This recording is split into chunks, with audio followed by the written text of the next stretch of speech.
A saúde para as pessoas, na verdade, eu acredito que seja uma coisa intangível, porque a gente não reconhece saúde, Monarca, a gente reconhece a falta dela. É verdade. Ah, a gente E reconhece saúde de alguma forma também. Cara, Tipo, eu eu olho pra só- você e falo, puta, esse cara tá saudável. Não, tá, mas assim, quando sou eu só presto atenção quando eu tô fudido. sim, É verdade, é verdade. é exatamente isso. Não, e isso engana. Por exemplo, eu tô com uma dor no joelho miserável, porque eu me machuquei semana passada. Então, você vê, dor é uma coisa que a gente convive, né, normal, mas a saúde também engana. Quando você vai avaliar a saúde do outro, né, isso é muito complicado. Mas a saúde própria é difícil a gente quantificar, porque a gente está acostumado a perceber doença. E quando a gente vai cuidar de um paciente, por exemplo, que faz atividade física, né, a parte mais difícil do médico de esporte, na verdade, é você fazer uma avaliação, porque até então ele é uma pessoa saudável que quer fazer exercício. Pra você ter uma ideia, no meu consultório, todo mês a gente faz diagnóstico de pelo menos 2 casos de câncer em pacientes que a gente está avaliando Caralho. pré-exercício. Pois é. Pré-exercício. E assim, é uma pessoa que quer treinar e que não vai em médico, mas quer ir no médico do esporte, porque já tem acompanhamento nutricionista, ou resolve fazer um check-up para começar a treinar, ou precisa de orientação, como é um consultório direcionado para a parte de performance, nutrição, treinamento, a pessoa chega lá, só que, cara, eu me sinto responsável, então eu faço uma avaliação ampla desse paciente para entender se realmente está bem. Né? E é muito comum, infelizmente, né? Câncer de tireoide lá e câncer de cólon. Tá? Então a gente sempre, né, quando o paciente tem alguns indicadores inflamatórios alterados, tem um ritmo de vida alterado, né, a gente investiga sempre um pouco mais. Né, e um outro sintoma que é delicado, mas que costuma florescer. E o que a gente percebe? Que as pessoas elas têm uma vida meio que compartimentalizada e a gente precisa entender o que para essa pessoa é satisfação. E satisfação e alegria é só um dos 6 sentimentos básicos que a gente vive. Quem são os outros? Medo, raiva, tristeza, repulsa e surpresa. Caralho, tem 3 aí que são negativaços. Não, 4. Teoricamente, os 5 são negativos, mas eu vou aproveitar que você falou que são negativos. Mas se você não tivesse esses 5, Monark, você nunca conseguiria atingir a alegria que está do outro lado. Sabe por quê? Porque o medo, ele te protege daquilo que pode te agredir. A tristeza faz você pensar naquilo que pode te agredir. A repulsa faz você se afastar daquilo que pode te agredir. A Surpresa? A surpresa, ela faz você se preparar para as coisas que pode te agredir. E a raiva faz você se defender daquilo que pode te agredir. E se você não usar essas 5 coisas negativas como ferramentas suas, você nunca vai chegar na alegria. E se você não chega na alegria, você descobre que tem 2 outros sentimentos que são menos elementares, mas que estão presentes na nossa vida, que é a culpa e a vergonha. Culpa é quando você trai os seus valores. E vergonha é quando você trai os valores da sociedade que você é inserido. E nessa mistura, nessa sopa inteira, o que a gente tem que descobrir das pessoas quando elas falam, por exemplo, quero emagrecer, ou então quero ganhar massa muscular. Você precisa descobrir por que essa pessoa quer chegar nisso. Isso é um alvo de discussão minha e da minha esposa muito frequente. Minha esposa é nutricionista, ela é especialista em comportamento alimentar, né? Ela tem uma pós-graduação sobre isso. E a gente discute muito em níveis, né, mais elevados e mais difíceis o que fazem as pessoas serem felizes ou não, o que traz satisfação para elas. O que a gente observa? Que existe uma diferença muito grande entre 2 tipos de pessoas que a gente pode dividir do grupo das pessoas que querem mudar a forma de viver ou a forma de se apresentar. Porque, entenda, o seu físico ele faz parte da sua identidade. E muita gente fala para você, olha, você pode mudar. E você pode mudar. A questão é, por que você vai mudar? Porque se você muda porque você não gosta de quem você é completamente diferente de você mudar porque você gosta de quem você é e quer melhorar. E o que eu e ela percebemos ao longo desses anos trabalhando? Que quando você tem uma pessoa que gosta de si e quer melhorar, essa pessoa ela começa a fazer uma atividade e ela vai até o final. Ou, que não tenha final, ela se sucede de uma forma progressiva. Por isso a palavra sucesso. E quando você tem uma pessoa que não gosta de si, o que acontece? Ela não vai gostar da progressão. E o que vai acontecer então? Ela vai desistir. E o problema não é quem não aceita o desafio, é quem desiste diante dele. Porque o que faz com que você mude alguma coisa é consistência. Caramba, eu viajei aqui, né? Não, tu tá dando uma aula. Caralho, eu tô me sentindo merda, tá ligado? Não, velho, pelo amor de Deus, não tô falando aqui. Não. É super interessante isso. E é total. Eu nunca tinha parado pra pensar nesse negócio, né? E eu acho que tem muita gente que não se gosta realmente. É isso que eu tava pensando enquanto você tava falando, sabe? E como que você faz pra se gostar? Tipo, e por que será que as pessoas não se gostam? Como elas descobrem porque elas não se gostam? Né? Cara, eu vou ter que falar outro acrônimo pra você, tá? Então a gente falou dos 6 sentimentos básicos da vida humana, a gente falou de mais 2. Vou falar de uma coisa que a gente chama de RAIN, tá? RAIN, ele é um acrônimo daquilo que tem que ser a sua atitude quando você se vê de frente a um desafio, uma dificuldade ou um problema. O que você faz, né, no seu dia a dia? Primeira coisa, você tem que se confrontar. Né? E aí tem um problema grande que tem muita gente que não se gosta porque evita se confrontar. E a gente precisa confrontar nossos medos, nossas tristezas, como eu falei, nossa repulsa, nossa raiva. Né? A gente precisa olhar pra gente e entender do que a gente quer ou não. Né? E aí vem a gente aprender a falar não, a gente aceitar aquilo que nos desafia. Mas existe uma forma muito técnica de você fazer isso. E é justamente por esse acrônimo. O que é a primeira coisa, RAIN? Reconhecer. Então você olha para aquilo e fala, isso me incomoda. Segunda coisa, aceitar. Você é assim. O meu cabelo é crespo, mas eu gosto de cabelo liso. Mas eu tenho que primeiro aceitar que o meu cabelo é crespo e me sentir bem com ele. Porque aí, quem sabe, eu coloco o cabelo liso e percebo que esse cabelo liso, eu faço um alisamento e percebo que esse cabelo liso, por exemplo, não me agrada tanto quanto eu imaginava. Terceira coisa, investigar. Reconhecer, aceitar e investigar. Por que você vai investigar?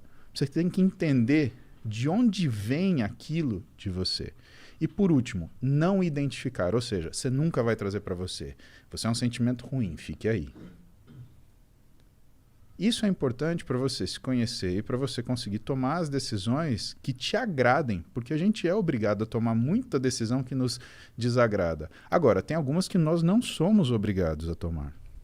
Tem coisa que nós não somos obrigados a ouvir. E a gente tem que limitar esse barulho externo. Até porque a gente fala, não interessa o que os outros falam. Interessa, sim.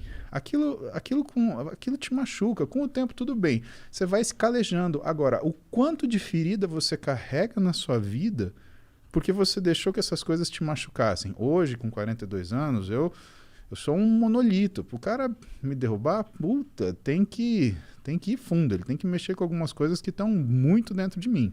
Agora, quando eu tinha 15, quando eu tinha 12, o próprio lance de fazer musculação. Cara, por que alguém começa a fazer musculação e quer ficar grande? Né? Você quer se defender de alguma coisa, de alguma forma. Tudo bem, você pode ter assistido o filme do Schwarzenegger, né? Viu ele empurrar a roda do destino e falou, eu quero ficar do tamanho desse maluco aí. Pode ser, mas você aceitar que você quer ficar desse tamanho é quase um Sun Tzu. É fazer guerra sem confronto. É você vencer sem lutar, ou lutar sem lutar. Né? Você chega, se apresenta daquela forma e fala, por que esse cara não vai mexer?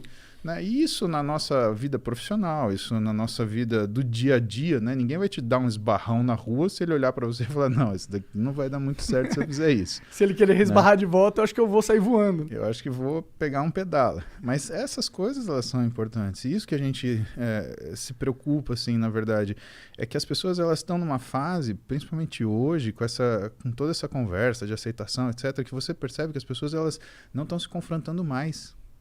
Elas não estão parando para pensar quem são elas, o que as incomoda. E elas estão buscando só conforto, conveniência. Cara, a vida não é feita disso. É feita do oposto, inclusive, né? Exatamente.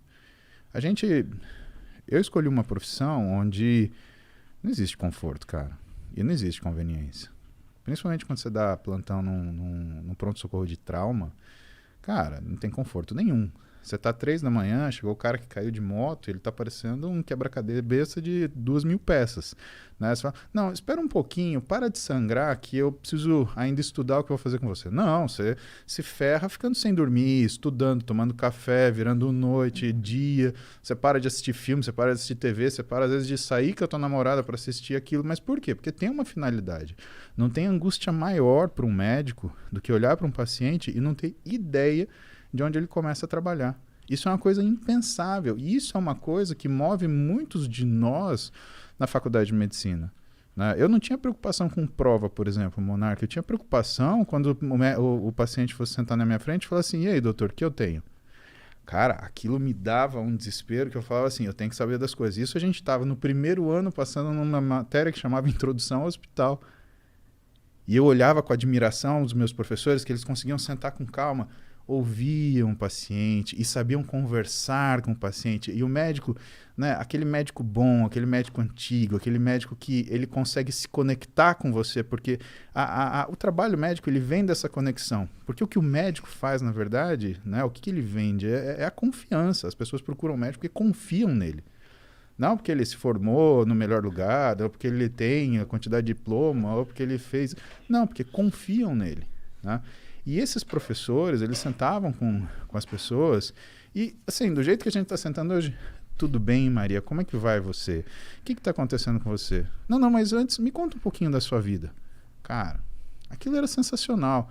Aí você descobria que você não pode tratar o paciente igual está escrito no livro de semiologia, como se fosse uma lista de ticar.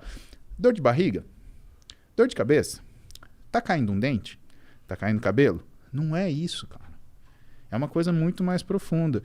E isso, com o tempo, vai fazendo a gente entender que a gente tem que entender da pessoa, entender uma série de coisas. Mas o motivo principal, né, do desconforto inicial, e aí, de novo, a gente usa aquilo que desconforta a gente como ferramenta para a gente evoluir, é esse. E se você encontra pessoas que são fracas, o que vai acontecer?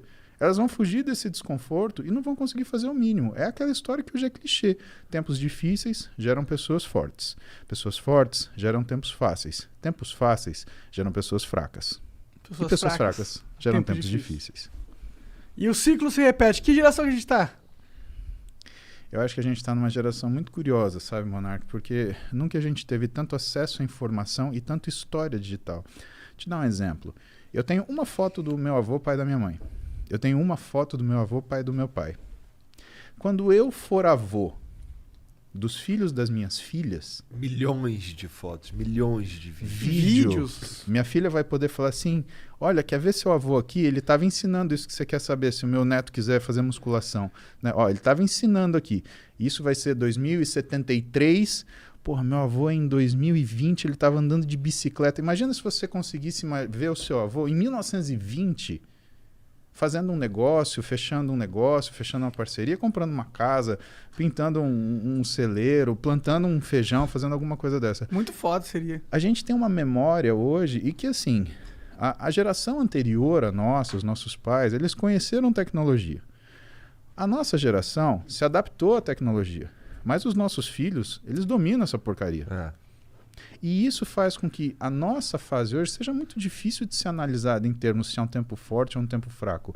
O que aconteceu, na minha humilde opinião, é que a gente consegue ver quem é forte e quem é fraco. Então não é a época que é isto ou aquilo.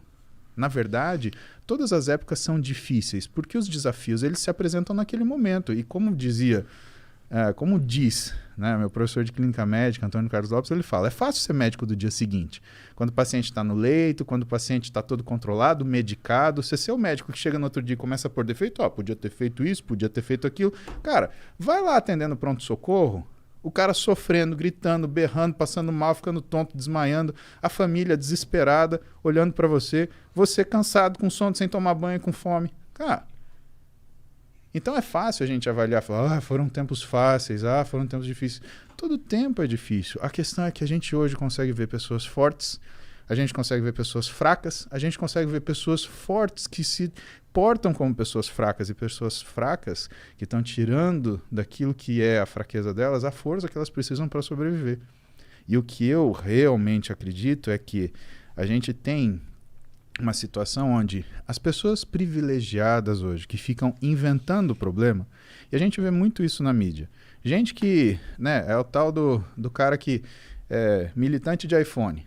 Ele fica fazendo passeata sentado no sofá da casa dele, né, muito confortável, com a comidinha, com não sei o quê. Exato, a gente vê muito dessas figurinhas. Esse cara, ele não consegue trocar um pneu de carro. E, por outro lado, você tem aquele garoto da periferia que não teve incentivo, que não teve ajuda, mas ele tem aquela gana de falar assim, eu vou me suceder. E esse cara, da fraqueza dele, ele vai tirar força, ele vai se superar. Então, o que eu espero é ver isso. E eu acho que isso inevitavelmente acontecer, porque essas pessoas aqui, elas vão perecer, elas vão passar.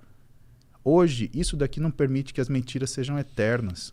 Você mente para muita gente pouco tempo. Você mente para pouca gente muito tempo, mas você não mente para todo mundo o tempo todo. Acabou. Hoje está aqui, está registrado. E de novo a gente volta para a história da memória. Cada vez mais aparente. E a gente vai ficar vendo isso. E você, inevitavelmente, você vai ver pessoas falando, né, pessoas comentando ou pessoas se procurando, né, para se aglomerar, que é, por exemplo, a minha mídia social. O que é a minha mídia social? Eu sou o cara que fala coisa que você não quer ouvir.